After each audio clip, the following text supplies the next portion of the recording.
All right, guys, we're back here with part two, and in this video, we're actually going to talk about how to solder and do a soldering demo. And before I actually demonstrate the soldering process, let's talk a little bit about the setup. You can see that I'm at a kitchen table here, and I grabbed a piece of plywood from the garage.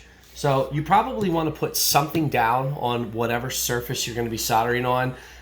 Cardboard would probably be okay, but probably like a scrap piece of wood or something like that would be best. Once you're ready, you want to take your sponge and you just want to get that damp at the sink. And when I say damp, it should just be damp. Like when you squeeze it, water shouldn't come out. So you just want it damp. And then obviously you got to plug this in.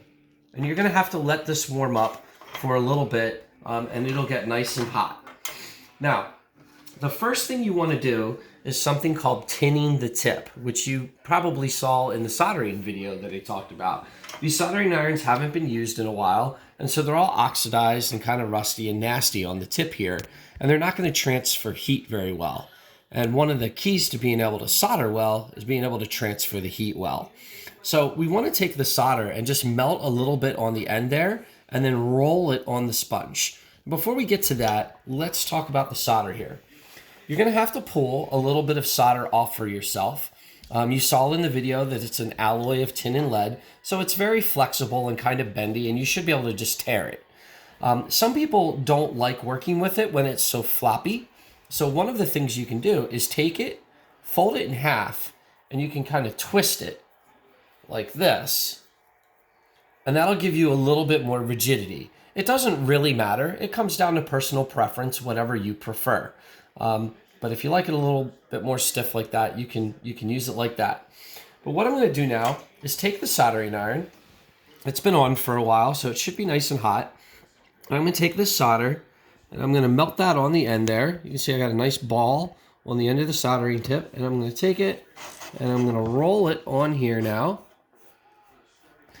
And you should notice that that's nice and shiny on the end there now, which is going to transfer the heat really well, and we're ready to solder. It only takes 2 or 3 seconds to do that step, so make sure you take the time to do that.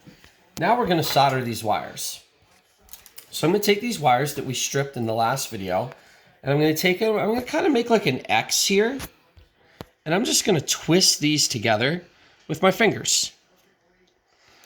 Just like that, just so they kind of hold together by themselves. And I'm going to take the soldering iron, I'm going to put it on the top here.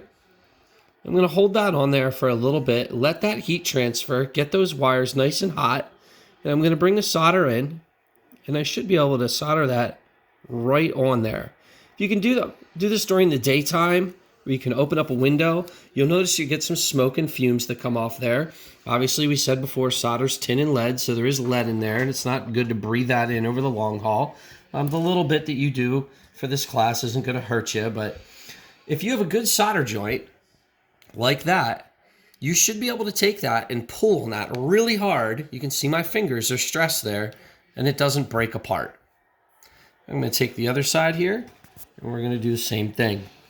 I'm going to make a little X. I'm going to kind of twist this together a little bit. I'm going to lay it down. Pick up my solder. Whoop, it popped apart. That happens sometimes. So let's try this again. Oh, now it broke off. Good demo, Mr. G. Let's restrip the ends. Twist this together. There we go. That time it twisted real nice. I'm going to put a little bit of heat on there for a couple of seconds. Bring the solder in. And we're going to solder that together. Oop, I actually lost some of the solder there. And there we go. I just resoldered that wire back together. And I got these 3 ends linked together. I got a good solder joint. Once you've done a little bit of practice just with these pieces of wire, if you look at the assignment, I'm asking you to go into your tote, find your push button, your speaker, and your potentiometer.